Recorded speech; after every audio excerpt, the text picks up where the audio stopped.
은 하늘로부터 오신 분입니다. 오늘 읽은 말씀에 위로부터 오시는 이라고 말씀했고, 또 하늘로서 오시는 이라고 예수님을 말씀하고 있습니다. 예수님은 인간의 몸을 입고 이 세상에 왔지만은 이 세상에 속하신 분이 아니고 하늘로부터 오신 분입니다. 우리 모두는 다 땅에 속해 있었고 땅에서 난 자들이지만 오직 예수님 한 분만 하늘로부터 오셨습니다. 그런데 그 하늘로부터 오신 예수님이 하늘로부터 오셨다는 말은 그저 어느 날 하늘로부터 뚝 떨어져 오셨다는 뜻이 아닙니다. 예수님은 하늘로부터 오셨지만은 사람의 몸을 입고 여자의 몸에서 태어나시는 보편적인 방법을 통해서 이 세상에 오셨습니다. 이 보편적인 방법으로 예수님이 오셨음에도 성경은 그를 하늘로부터 오셨다고 분명히 말씀하고 있습니다. 이는 그가 동정녀 마리아의 몸에 성령으로 잉태되시는 것을 통해서 하늘로부터 오셨다는 것을 우리에게 말씀해 주십니다. 하늘로부터 오시되 동정녀의 몸을 빌어서 성령으로 잉태되어 오셨다는 말씀입니다. 이것이 하늘로부터 오셨다는 뜻입니다. 많은 사람들이 예수님이 하늘로부터 왔다고 하니까 대개 그저 하늘에서 어느 날 툭 떨어져서 온 것으로 생각하고 또 그렇게 와야만 하늘에서 오신 것으로 받아들이려고 합니다. 이것은 무지한 소치이고 인간으로 오신 하나님은 여자의 몸에 잉태되어서 성령으로 우리에게 오셨습니다. 만일 예수님이 성령으로 처녀의 몸에 잉태되어 오지 않았다면 그 역시 우리와 똑같은 땅에 속한 자입니다. 하늘로서 나신 분이라고 말할 수가 없습니다. 예수가 하늘로부터 났느냐 땅으로부터 났느냐의 분기점이 동정녀의 몸에 성령으로 잉태된 것으로 구분됩니다. 사도신경에서 예수를 성령으로 잉태하사 동정녀 마리아에게 나시고 라는 고백을 우리는 매일 합니다. 이 말은 바꾸어서 말하면 예수님은 하늘로부터 오셨다는 말씀입니다. 여러분이 예수를 성령으로 잉태해서 동정녀 마리아의 몸에서 났다고 할 때는 그분은 하늘로부터 오신 분이구나 라고 생각을 해야 됩니다. 또 하나는 예수님이 십자가에 달려 죽으심으로 하늘로부터 오신 분임을 증거하셨습니다. 예수님이 십자가에 죽으신 것은 자신의 몸을 찢어서 우리에게 주시기 위해서입니다. 예수님은 자기의 몸을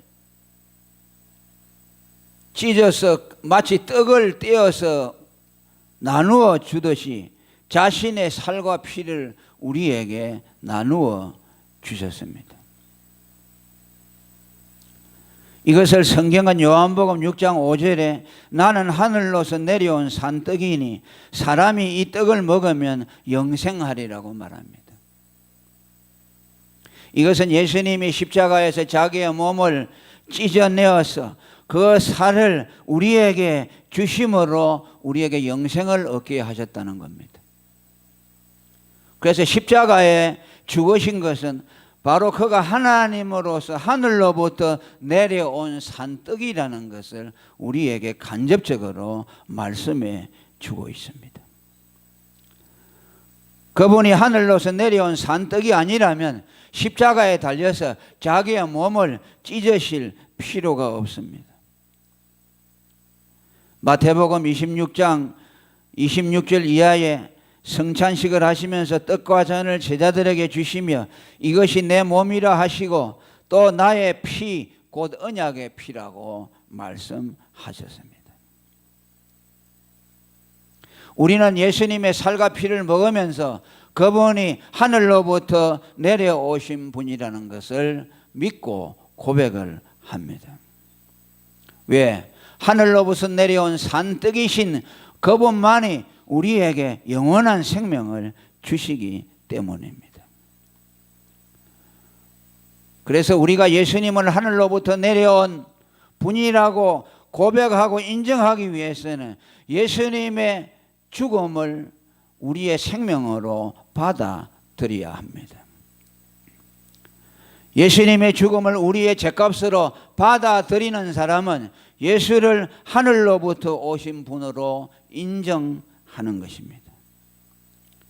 그분을 나의 죄값으로 받아들이지 아니하는 자는 그 예수가 하늘로부터 내려온 산떡이라는 것을 부정하게 되는 것입니다. 그것은 가장 극악한 죄가 되는 것입니다. 예수의 죽음을 헛되게 만드는 것이고 예수의 죽음을 죄인의 죽음으로 만드는 것입니다. 오늘 저와 여러분은 예수님의 죽음을 여러분의 죄값으로 받아들이시기를 바랍니다. 죄값으로 받아들이심으로 영원한 영생을 얻으시기를 축원합니다. 두 번째로 그는 하늘로부터 세상에 오셨지만은 만물 위에 계신다고 오늘 우리에게 말씀합니다. 당연한 말씀이죠.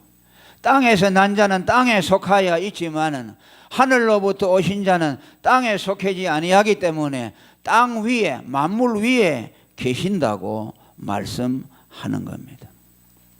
로마서 9장 5절에도 저는 만물 위에 계셔서 세세의 찬양을 받으실 하나님이라고 말씀합니다. 예수님이 세상에 오셨지만 그분은 세상에 속하지 않고 만물 위에 계시면서 세세토록 영광을 받으시는 하나님이라고 말씀하셨습니다.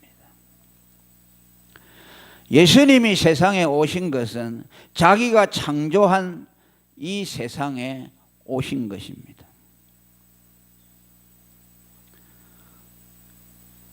예수님이 세상을 창조하지 아니했다면 이 세상이 존재할 리가 없고 또 예수님이 이 세상에 오실 일도 없습니다. 그래서 요한복음 1장 11절에 예수님이 이 세상에 오신 것을 자기 땅에 오셨다고 말합니다. 예수님이 창조하신 자기의 소유된 땅에 오셨다는 말씀입니다. 그렇기 때문에 이 세상에 오신 예수님은 이 세상에 속할 수가 없습니다. 그분이 창조한 세상에 그분이 오셔서 그저 세상에 한 만물 가운데 하나로 존재하실 수가 없는 거죠. 만물 위에 계실 수밖에 없습니다.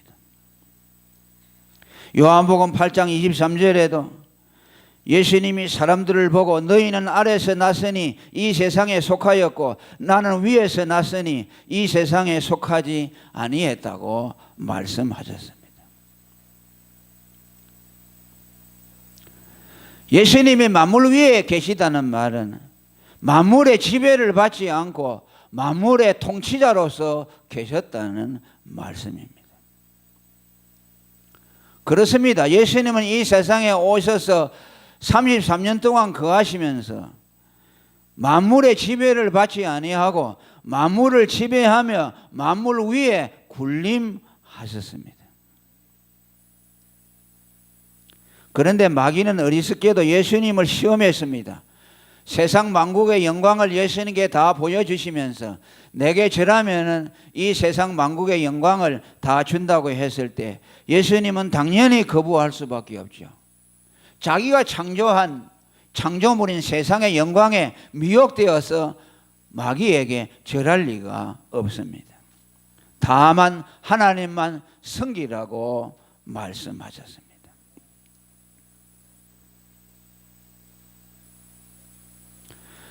예수님이 세상에 오셔서 악인들의 손에 붙잡혀서 십자가에 죽으셨지만 그분은 무능하셔서 사람들의 손에 붙잡혀 죽은 것이 아닙니다.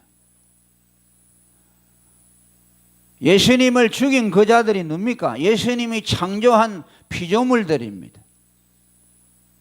예수님은 힘이 없어서 그들에게 붙잡혀 죽은 것이 아니고 주님이 말씀하신 대로 나는 내 생명을 버릴 권세도 있고 취할 권세도 있다. 누가 내게서 나의 생명을 빼앗는 것이 아니라 내가 내 생명을 스스로 버린다고 말씀했습니다. 그분은 누구에게 잡혀 죽을 분이 아닙니다. 다만 우리의 죄를 대속하기 위해서 자기의 생명을 스스로 하나님 앞에 내어 놓으셨던 것입니다. 공생의 3년 동안 그는 만물 위에 계시다는 것을 우리에게 직접 보여주셨습니다. 마태복음 4장 39절에 보면 예수님은 풍랑이는 바다 위에 제자들과 같이 있으면서 두려워하지 않고 평안히 주무실 수 있었던 것은 그는 풍랑과 바다를 마음대로 주장하시는 하나님이시기 때문입니다. 제자들은 만물에 속하였고 만물의 지배 아래에 있기 때문에 풍랑이 올 때 그것을 두려워했지만 예수님은 바다와 풍랑을 마음대로 주도하는 만물 위에 계신 분이기 때문에 태풍 가운데서도 평안히 잠들 수가 있었습니다. 그는 오히려 일어나셔서 풍랑을 잠잠하라고 꾸짖었고 그 풍랑은 예수님의 말에 순종해서 그 광풍이 고요하게 되었다고 말씀합니다. 만물 위에 계시다는 증거입니다. 마가복음 11장 12절에도 예수님이 아침에 시장 가셔서 무화과 열매를 먹고 시장을 면하기 위해서 무화과 나무인 데로 가니까 무화과 나무에 열매가 없었습니다. 예수님은 그 나무를 향해서 저주하고 다시는 열매를 맺지 못하리라고 선언했습니다. 그런데 성경은 뭐라고 말합니까? 무화과가 열매를 맺을 철이 아니라고 말했습니다. 그런데 예수님은 무화과가 맺을 철이 아닌데도 무화과에게서 열매를 구하려고 했고 그 열매가 없다고 해서 무화과 나무를 저주했습니다. 모순되어 버리죠. 무엇입니까? 무화과 나무를 창조하신 그분은 자기의 마음대로 무화과 철이든지 아니든지 무화과에게 열매를 내어놓으라고 하실 권세가 있다는 것을 보여주는 겁니다. 우리는 열매 나지 않은 때는 그 열매를 구하지 않죠. 없으면 없다고 하죠. 왜? 우리는 만물의 주권자가 아니기 때문에 구할 수가 없죠. 그러나 예수님은 무화과 나무의 주권자입니다.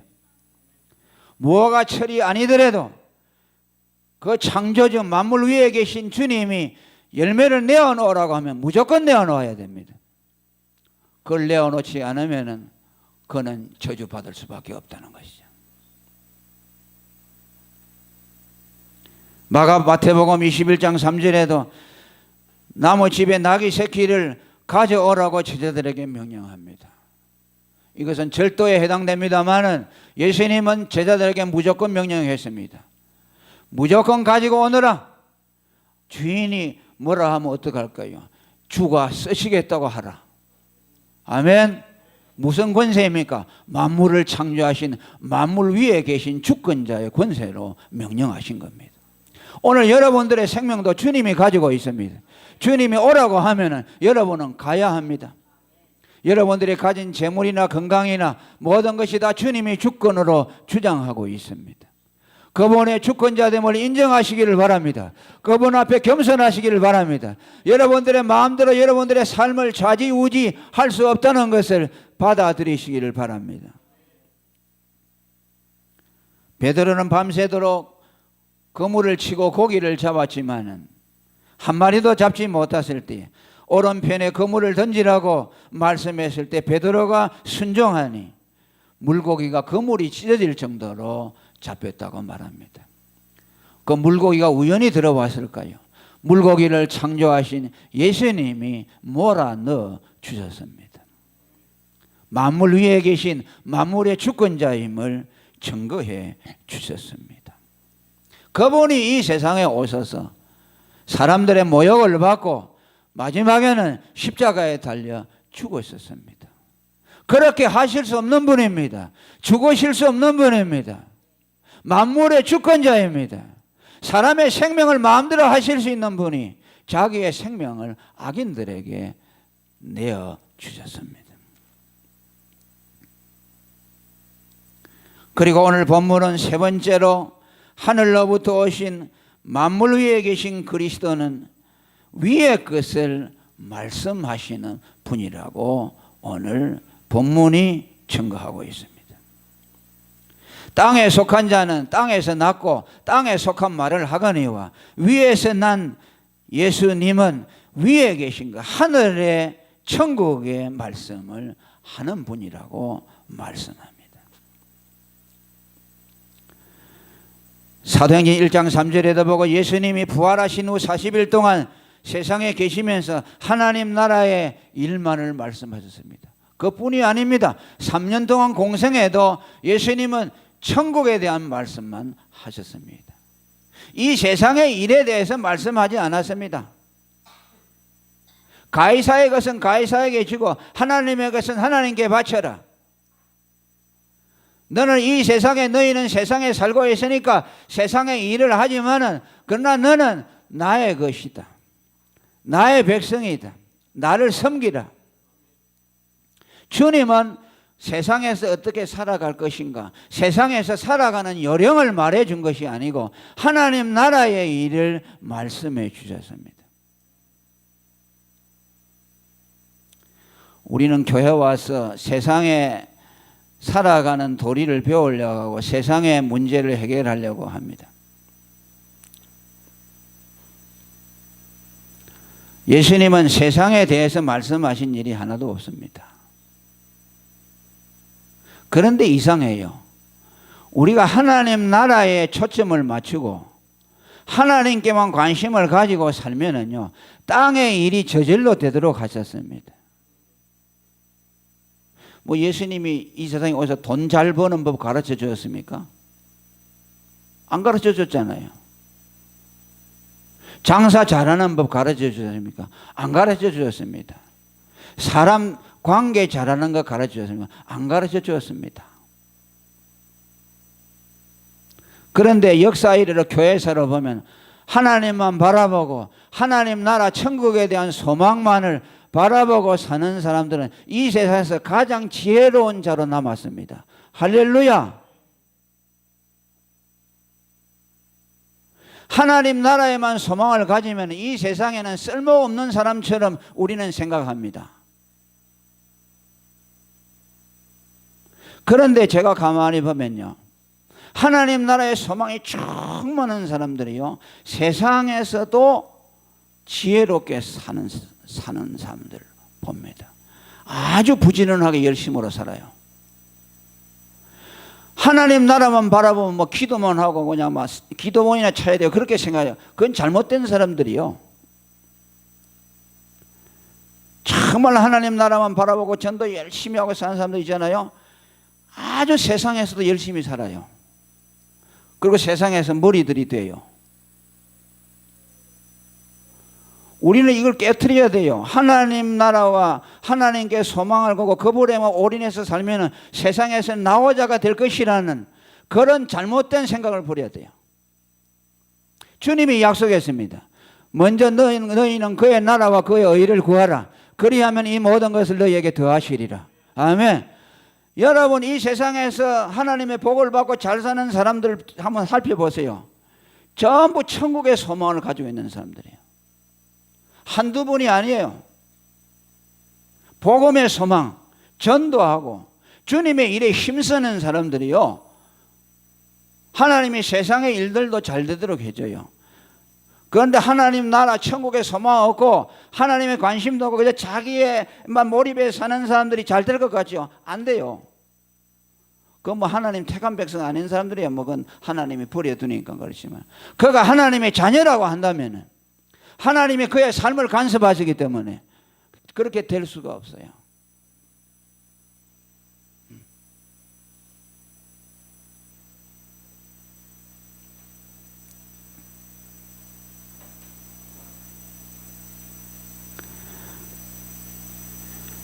예수님이 오셔서 하나님 나라의 일을 말씀하고 위의 것을 말씀한 것은 우리들의 삶의 순리를 말씀하는 겁니다. 너희는 먼저 하나님의 나라를 구하라는 겁니다. 거기에 소망을 두라는 겁니다. 그렇게 오늘부터 한번 살아보십시오. 주님의 일을 우선적으로 살아보세요. 그러면 여러분의 삶의 현실적인 문제가 풀어질 것입니다. 분명히 풀어질 것이에요. 여러분들이 인생이 꼬이고 어렵다고 생각한다면 먼저 주님의 일을 하십시오. 하나님 나라의 일을 구하십시오. 그러면 여러분의 삶도 풀어질 것입니다. 이것은 하나님이 세워놓으신 법칙입니다.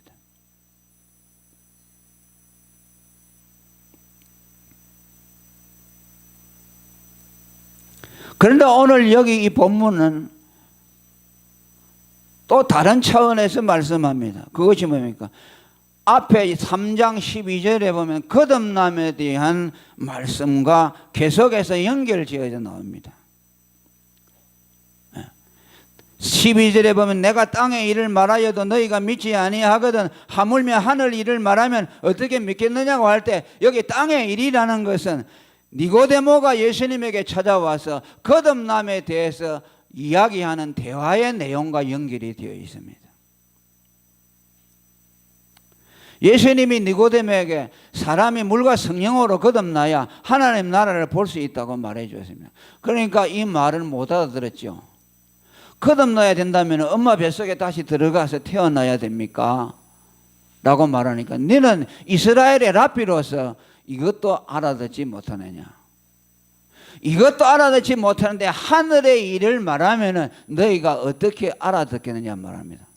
그럼 여기서 하늘의 일과 대비되는 땅의 일이라는 것은 뭘 말하느냐? 물과 성령으로 거듭나는 것을 말씀합니다.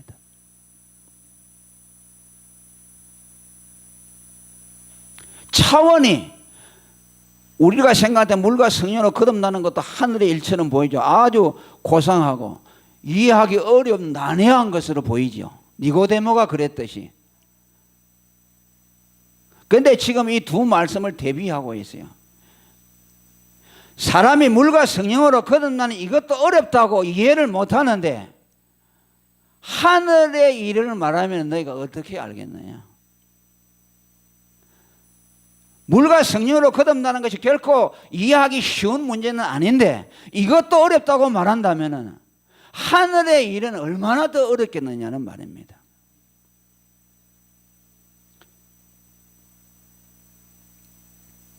그러면 이 하늘의 일이라는 것이 무엇입니까? 이 하늘의 일은 하나님이 인간의 몸을 입고 이 세상에 오셨다는 사실입니다. 이것이 하늘의 일입니다. 예수님이 주기도문에서 하늘에서 뜻이 이룬 것처럼 땅에서도 이루어지이다라고 하신 말씀은 하나님께서 창세전부터 그의 아들 독생자 어린 양을 통해서 택자들의 구속을 이루기 위해서 십자가에 죽으실 것이 이미 영원전에 영원 속에서는 이루어졌지만 그것이 이제 이 땅에서 역사 속에서 이루어질 것을 기대하고 있다는 뜻입니다. 여기서 하늘에서 이루어진 뜻은 무엇이냐? 하나님이 인간의 몸을 입고 이 세상에 와서 십자가에서 택자들의 죄를 대속하여 죽으신다는 것을 말씀합니다. 이것이 하늘의 오묘한 일이라는 말입니다. 예수님이 공생의 3년 동안 말씀하신 것은 전부 여기에 초점을 맞추고 있습니다.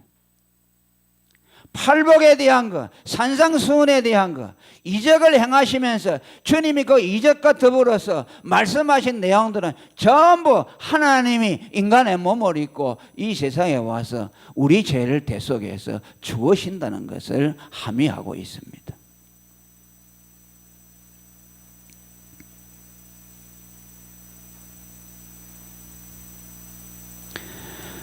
사람이 물과 성령으로 거듭난 것은 어디에서 나옵니까? 하나님의 아들이 인간의 몸을 입고 와서 십자가에 죽으신 결과로 사람이 물과 성령으로 거듭나는 겁니다. 예수님이 십자가에서 죽지 아니했다면 거듭남이 일어날 수가 없어요. 우리의 거듭남의 모태는 어디입니까? 예수님의 십자가입니다. 할렐루야. 예수님이 우리들의 죄를 지시고 십자가에 죽으실 때 우리도 그 예수님과 같이 죽으시고 예수님이 부활하실 때 우리도 같이 살아나는 것이 거듭남입니다.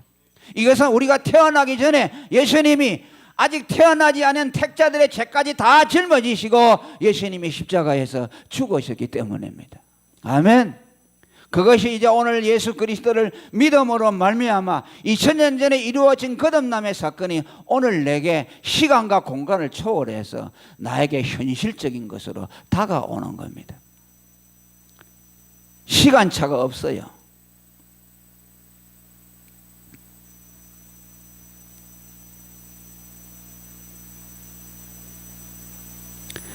이것을 예수님이 우리에게 말씀해 주시는 것이고 이것이 인간이 알아야 될 가장 중요한 일이고 하늘의 일이라는 것이 여러분 무슨 뭐 하늘에 신비한 거 뭐 천국이 어떻고 뭐 천국이 어떻게 생겨서가 막 신비한 그것이 아니라 이 세상에서 가장 신비한 일은 뭐냐? 가장 큰 이적은 무엇이냐? 하나님이 인간의 몸을 입은 겁니다. 이것이 하늘에서 가장 중요한 일입니다. 이것이 하늘에서 가장 신비로운 일입니다. 할렐루야.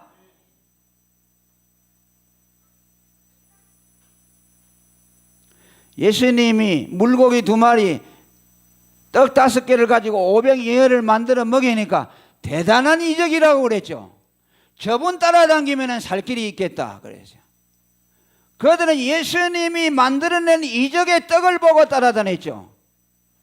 그러나 예수님은 뭘 말했습니까? 너희는 이 떡을 먹으려고 하지 말고 이적인 내 자신을 먹으라고 말씀했어요. 가장 큰 이적이 뭐입니까? 하나님이 인간의 몸을 입고 오신 예수님 그 자신이 이적입니다. 할렐루야. 그분을 먹으라는 것이요.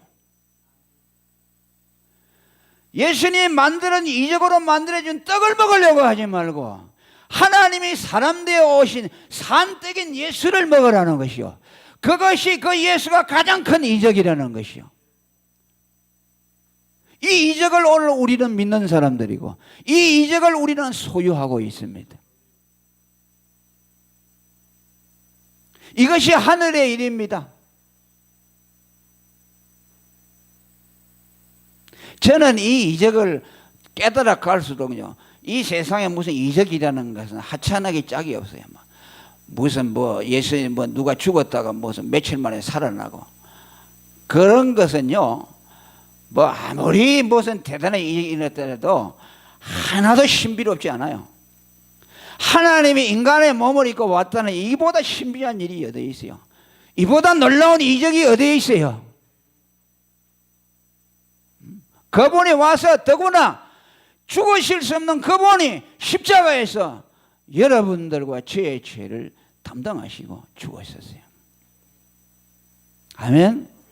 그래서 그 떡을 먹는 자, 그 예수의 죽음을 자기의 죄값으로 받아들이는 자는 영원한 생명을 얻도록 하신 거죠.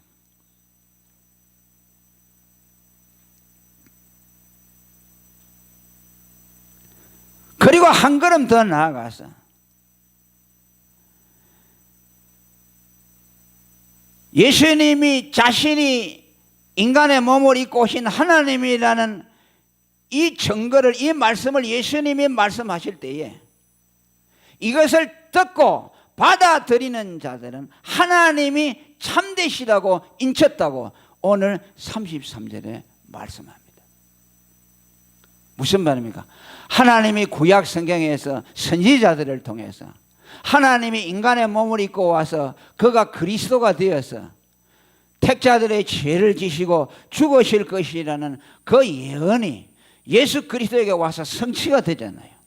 예수가 바로 내가 구약의 하나님이 선지자들을 통해서 오리라고 한 그리스도라 하는 것을 말할 때 그것을 받아들이는 이들은 하나님이 구약에 말했던 그 말씀이 그대로 사실로 증명이 되는구나 할 때 그 하나님을 참되시다고 인정하게 된다는 말씀이에요.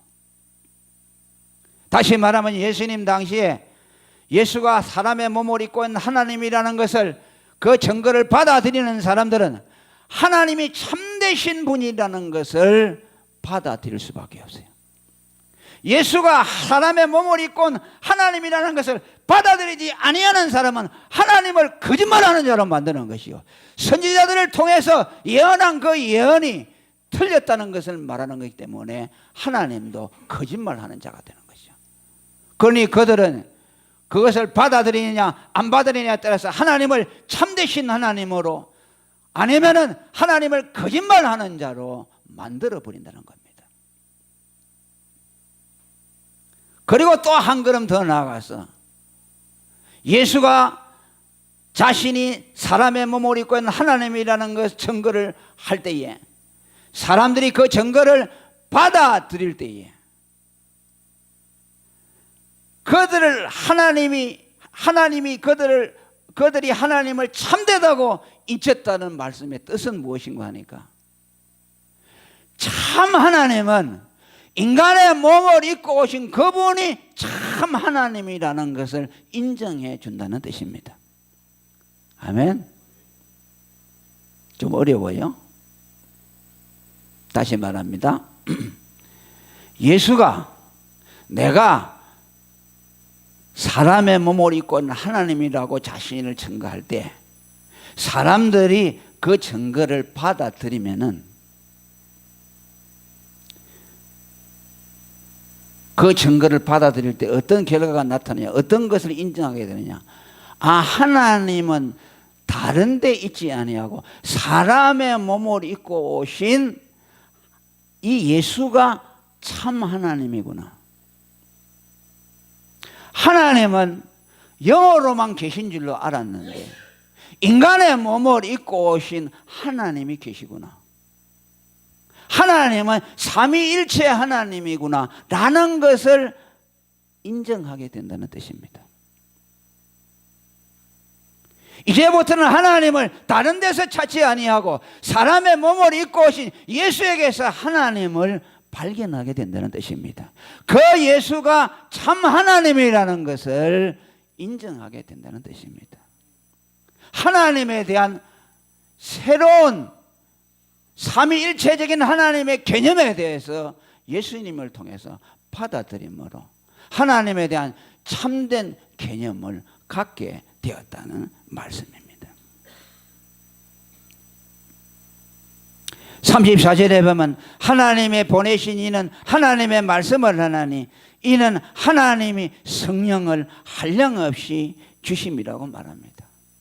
하나님이 성령을 보내주신 것은 예수님이 내가 사람의 몸을 입고 오신 하나님이라는 것을 말해서 그 증거를 받아들이기 위해서는 사람의 지혜로서 할 수가 없기 때문에 하나님이 예수 그리스도에게 성령을 한량없이 부어주셔서 그 말을 증거할 때에 성령이 오셔서 듣는 사람과 그것을 말하는 예수님에게 역사하셔서 그 말씀이 깨달아지고 믿어지도록 하셨다는 말씀입니다.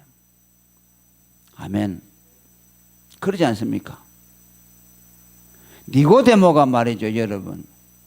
사람이 물과 성령으로 거듭난다는 것도 어렵다고 못 알아들었는데, 그죠? 하나님이 사람의 몸을 입고 왔다, 그가 예수가 하나님이다 라는 것을 말할 때에 누가 받아들이겠습니까? 그러니까 그것을 말할 때에 증거해 주는 이가 있어야 된다, 가르쳐 주는 이가 있어야 된다. 그렇게 하려면 성령이 오셔야 한다. 그래서 예수님이 성령을 충만히 받으셨어요. 그는 하나님이시지만은 요단강에서 세례를 받을 때 성령이 비둘기와 같이 내렸습니다. 그렇죠? 보라, 내게 성령이 임하셨으니 이제는 가난한 자들에게 복음을 전파하고 갇힌 자들을 자유롭게 하신다고 말씀했어요. 성령이 오시지 아니하면 그 말씀을 알아들을 수 있는 자가 없기 때문에 예수님은 자기가 사람의 몸을 입고 오신 하나님이라는 것을 말하려면 반드시 성령의 능력을 빌어서만 말씀할 수밖에 없어요. 그러니까 성령을 받으셨어요. 오늘도 여기 말했잖아요. 하나님의 말씀을 하는 이는 성령을 한량없이 하나님으로부터 받았다. 성령이 오셔서 그것을 가르쳐 줄 때만 할 수가 있다.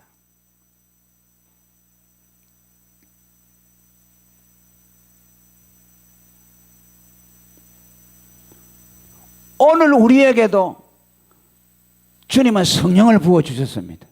성령을 왜 부어주신 줄 압니까? 예수가 사람의 몸을 입고 온 하나님이라는 것을 깨달을 수 있도록 하기 위해서 성령을 보내주셨습니다. 그리고 여러분이 그것을 사람들에게 말할 때에 그 말을 듣는 사람들이 그 말을 깨달을 수 있도록 하기 위해서 성령을 보내주었습니다.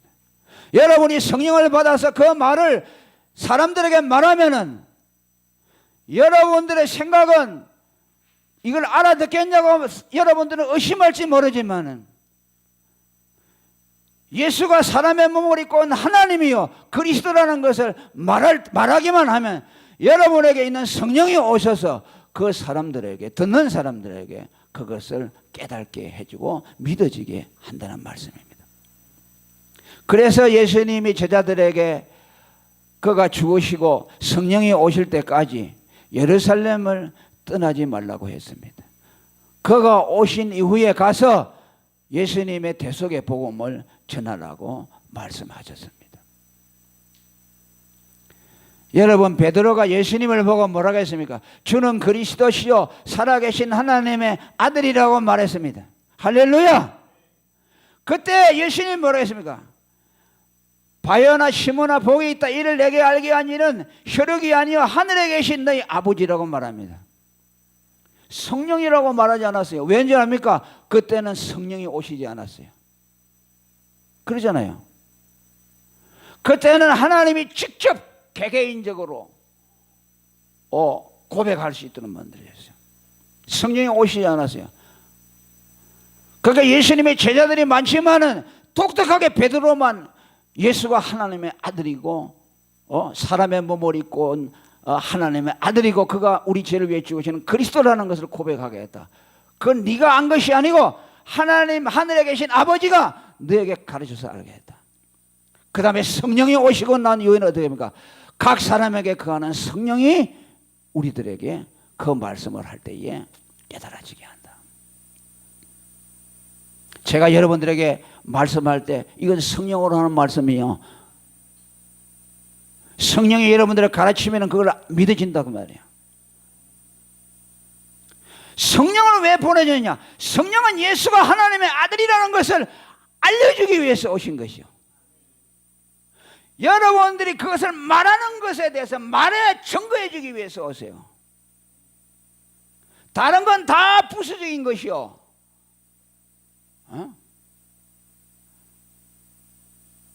오순절날 여러분 성령이 어디에 왔습니까? 각 사람 머리 위에 임하여 있고 그 다음에 어디 왔어요? 각 사람의 입에 임했어요.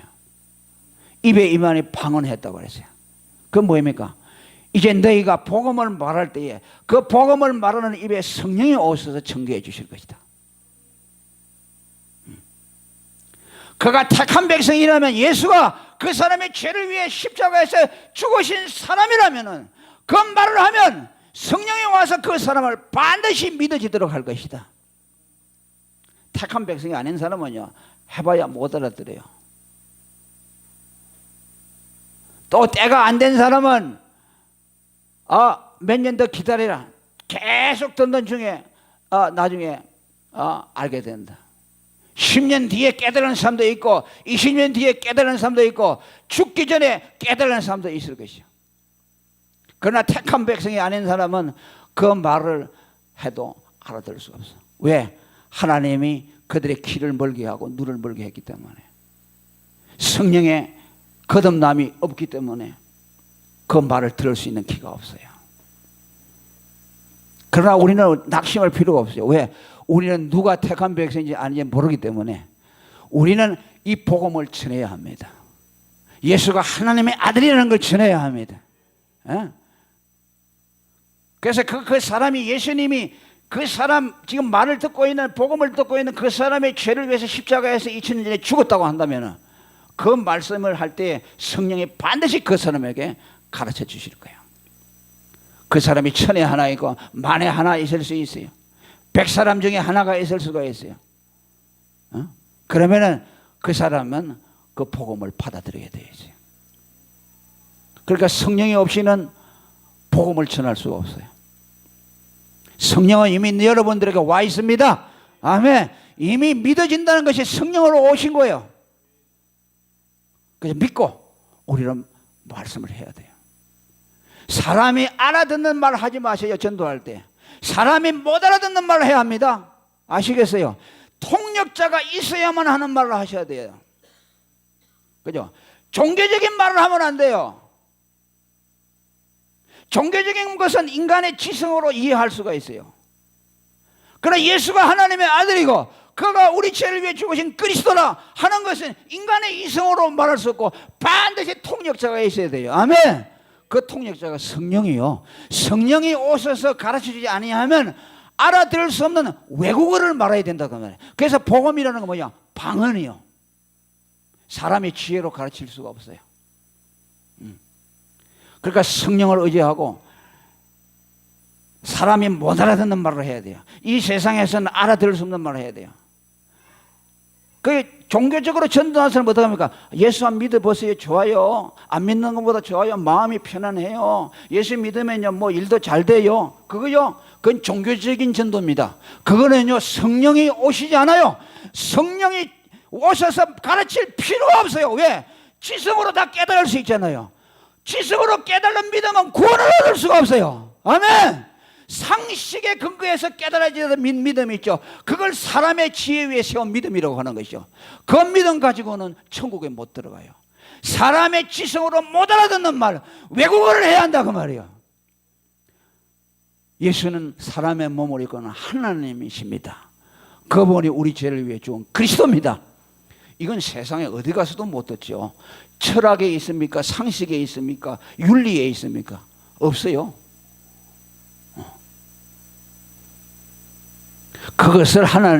그것을 예수님이 오셔서 해주신 것이죠. 그것을 말하기 위해서 오신 분이요. 그것을 말하기 위해서 성령을 받으신 분이고, 그것을 위해서 예수님이 친히 하늘에서 보좌를 버리시고 이 땅에 오셔서 사람이 되셔서 십자가에서 죽으셔서 우리를 구원해 주었습니다. 아멘. 이것이 없다면 우리는 구원을 받을 수가 없어요. 얼마나 감사합니까? 아멘. 예수님을 보내주신 하나님 감사하고, 그 예수님을 하나님의 아들로 믿을 수 있도록 성령을 보내주신 것 감사하고, 또 우리 입에다가 복음을 들려주셔서 이 복음을 말함으로 해서 하나님의 택한 백성들을 구원하도록 하시는 이 경륜에 우리를 몰아넣어 주신 것을 감사하고, 이것에 우리는 남은 생애를 올인하시길 바랍니다. 할렐루야. 통성으로 기도하겠습니다.